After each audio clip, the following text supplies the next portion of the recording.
પાર્શ્વનાથમાંથી 79 રાણકપુરા પાર્શ્વનાથ 7 ફણાથી અલંકૃત શ્યામ વર્ણના પદ્માસનારૂઢ પાષાણના 19 inch ઊંચા અને 15 inch પહોળા પડીકર સહિત શ્રી રાણકપુરા પાર્શ્વનાથ પ્રભુ રાણકપુરજી તીર્થમાં શિખરબદ્ધ જિનાલયમાં મૂળનાયક તરીકે બિરાજમાન છે.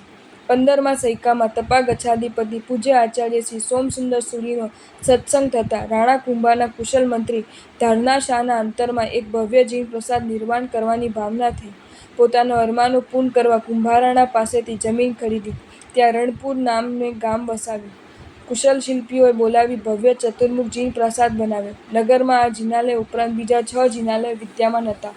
કાલક્રમે આજે તો માત્ર 3 જિનાલયો અને ધર્મશાળા સિવાય આખું ગામ સુમસામ ભાસે છે. ધરણા વિહારની સામે ઉત્તરાભિમુખ શ્રી પાર્શ્વનાથ પ્રભુનું મનોહર જિનાલય શોભી રહ્યું છે. રાણકપુરના વાસી આ પાર્શ્વનાથ શ્રી રાણકપુર પાર્શ્વનાથજી તરીકે ઓળખાય છે.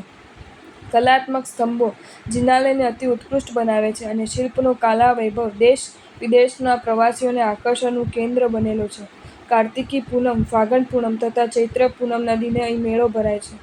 સ્તુતિ: રાણકપુરા ધામ ધરણાશાહ જ્યાં વિકસાવતા પાર્શ્વ પ્રભુનું મંદિર ત્યાં સૌ સ્થપતિઓ મળી સ્થાપતા છે. તીર્થ પ્રભુ આદિત્ય જ્યાં પાર્શ્વ પ્રભુ પણ જાગતા શ્રી રાણકપુરા પ્રભુ પાર્શ્વને ભાવે આવા જ નવા વિડીયો જોવા માટે જૈન ફેક્ટ્સ એન્ડ સ્ટોરીઝની ચેનલને સબસ્ક્રાઇબ કરો. પુરુષાદાન્ય અરહત પાર્શ્વનાથ ચરિત્ર ભાગ 5 56 દિક્કુમારીઓ દ્વારા જન્મોત્સવ.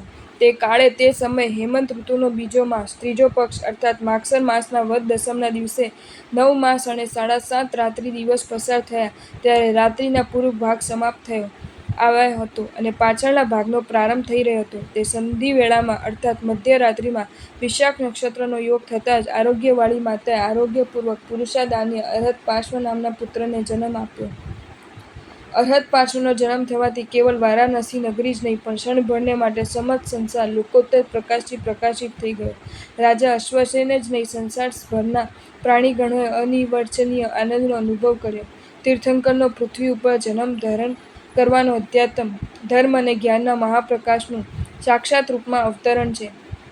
તેમના ઉપદેશ અને જ્ઞાનથી માત્ર મનુષ્ય લોક જ નહીં પરંતુ ત્રણેય લોક પ્રકાશમાન થઈ જાય છે.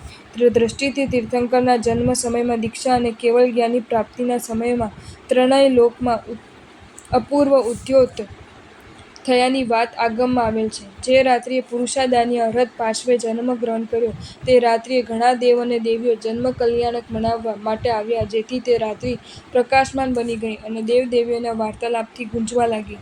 ભગવાનનો જન્મ મહોત્સવ ઉજવવા માટે 56 દિક્કુમારિકાઓ દિશાની કુમારિકાઓ આવી.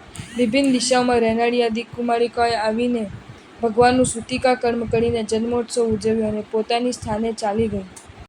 જો તમને આ વિડીયો ગમ્યો હોય તો આ વિડીયોને લાઇક કરો અને શેર કરો અને આવા જ નવા વિડીયો જોવા માટે જૈન ફેક્ટ્સ એન્ડ સ્ટોરીઝની ચેનલને સબસ્ક્રાઇબ કરો. ધન્યવાદ.